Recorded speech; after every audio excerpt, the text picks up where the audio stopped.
This Friday, the UK Daily Telegraph Online prominently displayed the large headline, "Terrorists Strike Around the World."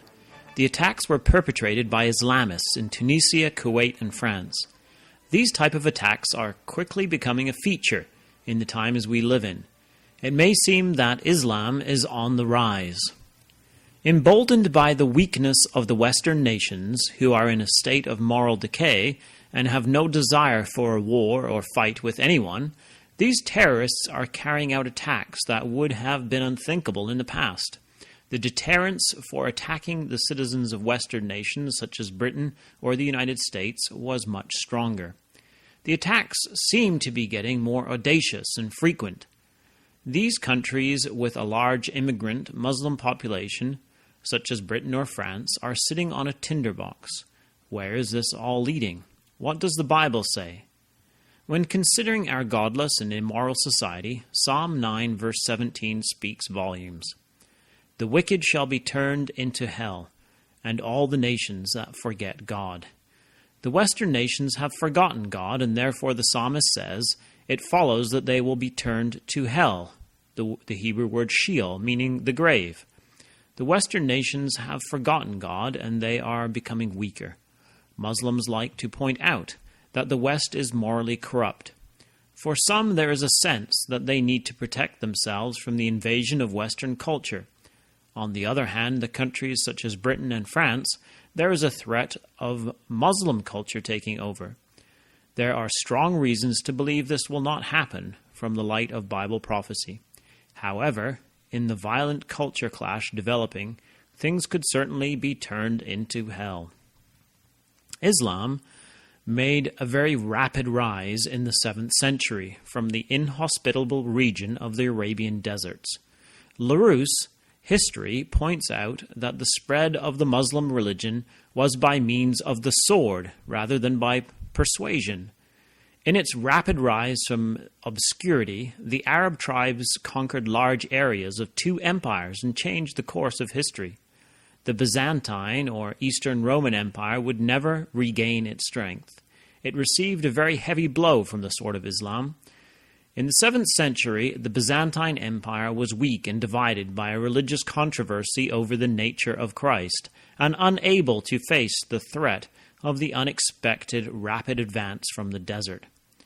These events are presented in symbol in the book of Revelation, chapter 9, the first of the woe trumpets. The reason given for these judgments that came upon the Eastern Roman Empire is because they turned from the worship of God to that of idols, murders, sorceries, fornication, and thefts. The worship of idols was practiced in the Eastern Church by worshiping images or icons of Jesus, Mary, and a plethora of others.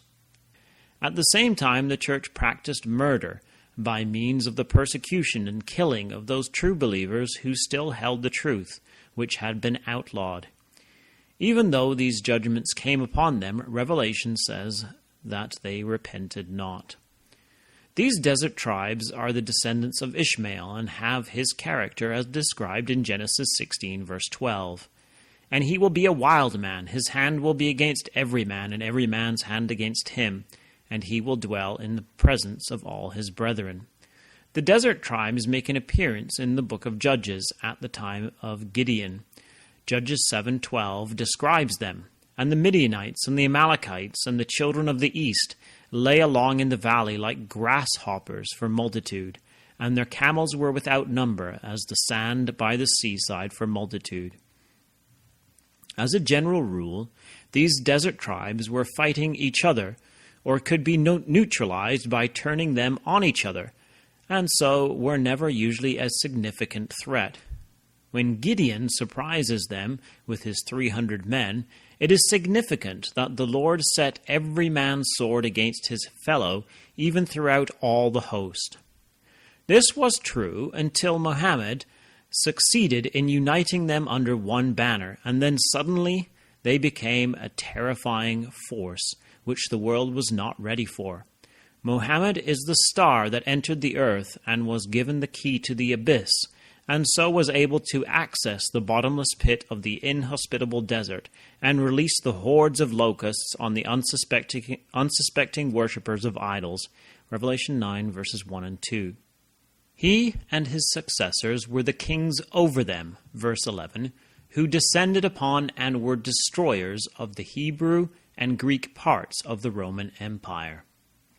The following quotes from Gibbon's Decline and Fall of the Roman Empire demonstrate the character of the army of Muhammad, known as the Saracens. The hatred of the Christians, the love of spoil, and the contempt of danger were the ruling passions of the audacious Saracen. Ye Christian dogs, you know your option, the Koran, the tribute, or the sword.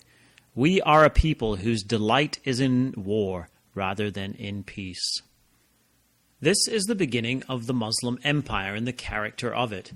We see the same fanaticism today, yet there is a difference. The characteristics of the Muslim culture, which were more on the positive side, have been lost with the fanatics feuding today in the desert, or firing rockets from the Gaza Strip at civilians, or sending suicide bombers into crowds of civilians. While the following quotation of Muhammad's successor, speaking to his troops from Gibbons, may not be conciliatory, there is a definite difference to those fighting in the name of Islam today. Remember that you are always in the presence of God, on the verge of death in the assurance of judgment and the hope of paradise. Avoid injustice and oppression. Consult with your brethren and study to preserve the love and confidence of your troops. When you fight the battles of the Lord, acquit yourselves like men without turning your backs. But let not your victory be stained with the blood of women or children. Destroy no palm trees, nor burn any fields of corn. Cut down no fruit trees, nor do any mischief to cattle, only such as you kill to eat. When you make any covenant or article, stand to it and be as good as your word. As you go on, you will find some religious persons who live retired in monasteries and propose to themselves to serve God that way. Let them alone, and neither kill them nor destroy their monasteries. And you will find another sort of people that belong to the synagogue of Satan, who have shaven crowns. Be sure you cleave their skulls, and give them no quarter, till they either turn Mohammedans or pay tribute. This is a fulfillment of Revelation 9, verses 3 and 4. And there came out of the smoke locusts upon the earth, and unto them was given power, as the scorpions of the earth have power, and it was commanded them that they should not hurt the grass of the earth, neither any green thing, neither any tree, but only those men which have not the seal of God in their foreheads. Today there is not a man who has the key to the bottomless pit, and the desert dwellers of Arabia have returned to their tribal feuding, every man's sword against his brother. The power of the Euphrates has been dried up, Revelation 16, verse 12. So while the terrorists may seem like an existential threat and have caused much harm, as on the World Trade Center attack on September the 11th, the power is in fact drying up.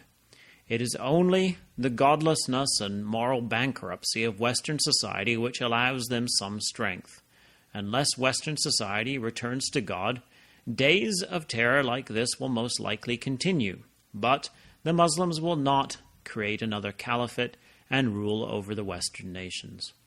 This has been the Bible in the News, available at www.bibleinthenews.com. Thanks for listening. This has been David Billington with you.